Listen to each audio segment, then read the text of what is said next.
In today's video, I'm going to be teaching you how to remember any history date easily, efficiently, and also in the most effective manner.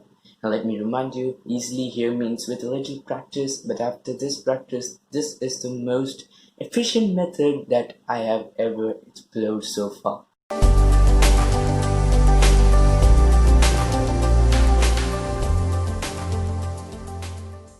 Hey, this is Advaith from the channel Advaith BrainTree, where we help you build your brain effectively, build your memory, and also clear some academic concepts. If you're new here, make sure you click that subscribe button and keep the bell icon on for getting notifications on the latest uploads. So, let's jump into it. Before I begin with the full tutorial, I would like to tell you that these are scientifically proven methods adopted by many memory trainers, memory improvers in our society. So it takes a little practice, but after practice, you can remember any history dates with perfect clarity. So let's jump into the tutorial. So there are 3 steps to remember history dates. The first one is to have a strong visualization or creative imagination of the event. So you can imagine the event as though it is happening in front of your eyes. So the more stronger the imagination, the more powerful it will get embedded in your brain, and it will be difficult to forget that event. And this is the first step that you must never ignore, because this is something very integral. So the second step is to remember the date. So as you all know, date consists of 3 parts: date, month, and the year. So dates range from 1 to 31, as you all know, and dates 1 to 21 can be remembered by using number rhyme method, and dates 21 to 31 can be remembered either by number shape method or number rhyme method also. So I'll be dealing with the memory techniques in detail right now. The first thing is the number rhyme method, and this table is an example of number rhyme method where 1 stands for 1, 2 stands for shoe, 3 stands for tree, and so on and so forth. So you can see that the words associated with the numbers rhyme with the numbers. So that is the whole objective of number rhyme method, and that's why it is known as number rhyme method. And this is just an example.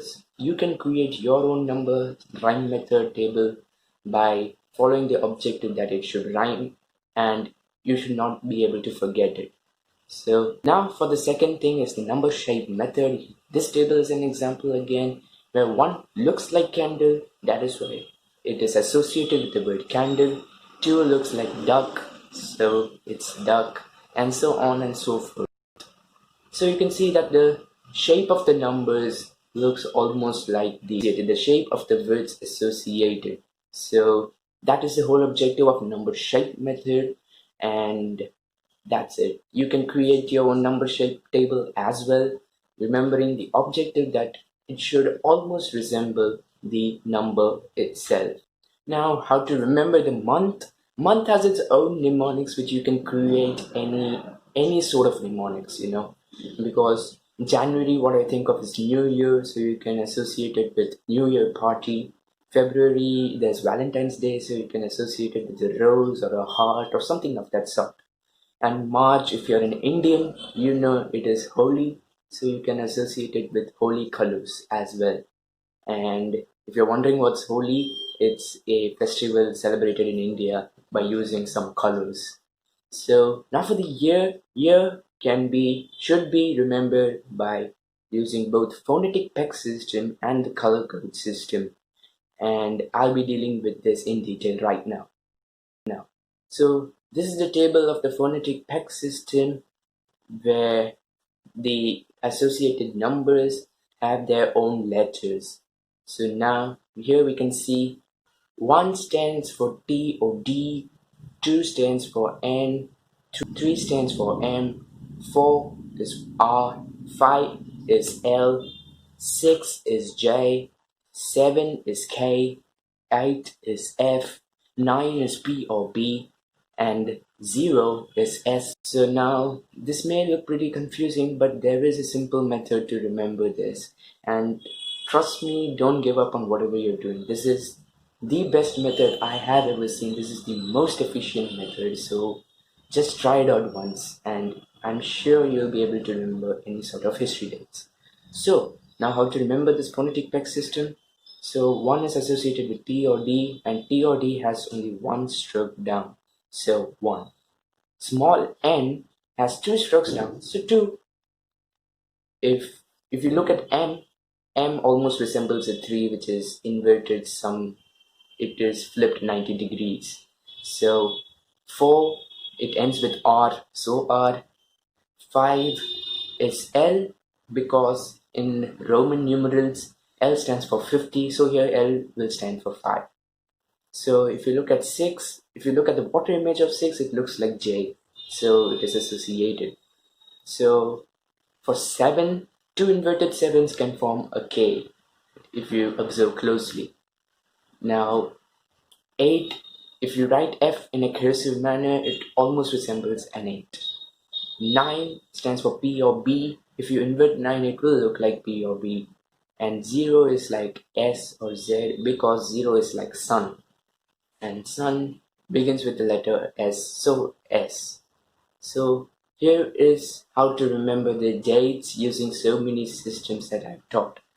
Now, but the color code system is for remembering centuries basically. If it is 18th century, then you can associate it with a particular color. And this table might be helpful for you. This is one example as well. I have associated the centuries with Vibgyor colors, if you can see the order, because that's the most easiest which I can remember. And obviously you can create your own sort of color code system. And the key here is that you have to remember the colors and you have to apply it for lifetime. Third step is ridiculous association, where we compile all our results that we got from all those memory techniques into a single phrase or a single sentence. And the pro tip here is that it should be silly and funny, because if it is silly and funny, if it is stupid or something of that sort, it is proven that it is very hard to forget that sentence, and I'm telling you that. So make it as ridiculous as possible. That's why it is ridiculous association. So now we will look at 2 examples to make you understand it a bit more clearly. The first example is the date of Dandi March, which is 12th March 1930. So how to remember this one? So let's separate the date.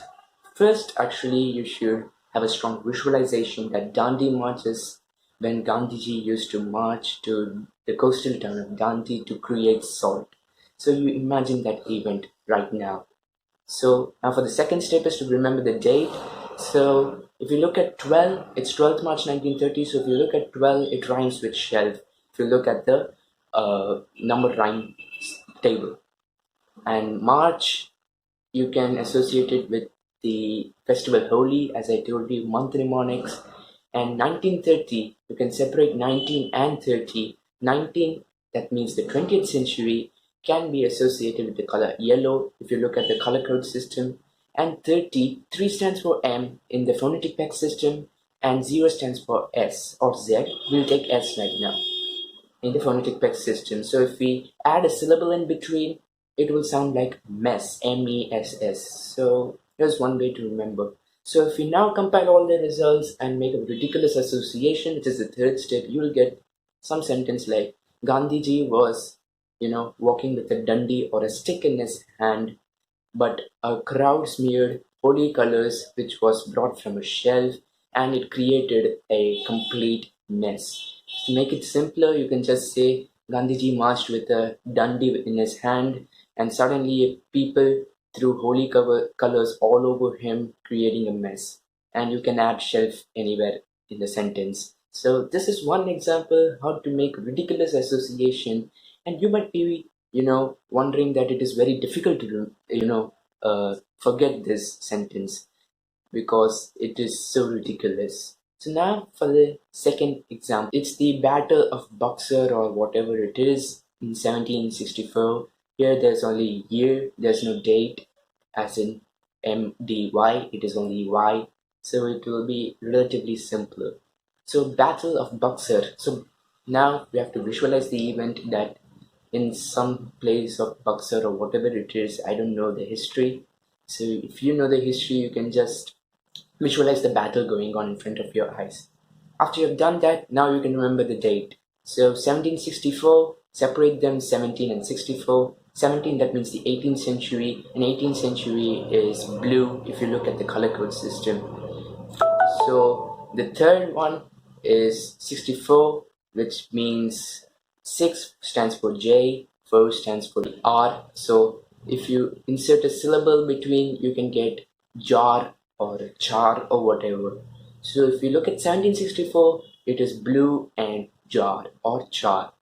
And boxer sounds like boxer fighting. So if we compile all the results, make a ridiculous association, we'll get a boxer fought with his blue charred arms, or a boxer fought with blue jars instead of gloves. So that is how you make ridiculous association, and that's the most scientific method on how to remember history dates easily and efficiently, and it will become very easy after little practice. It needs a little practice, but this is the most efficient method that I have ever discovered so far. So now for the pro tip is that whenever you are, remembering something, it is critical to have your focus on it, complete focus on it, complete attention. And in any remembering or any sort of recollecting or whatever it is, attention is the key and the number one tip. So it is critical to have focus, because without focus, the thing which you're remembering won't get embedded in your brain.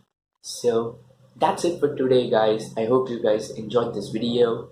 If you enjoyed it, please do share it and like the video, and also subscribe to the channel for getting more such videos on how to improve your memory also and to clear academic concepts. So see you in the next one.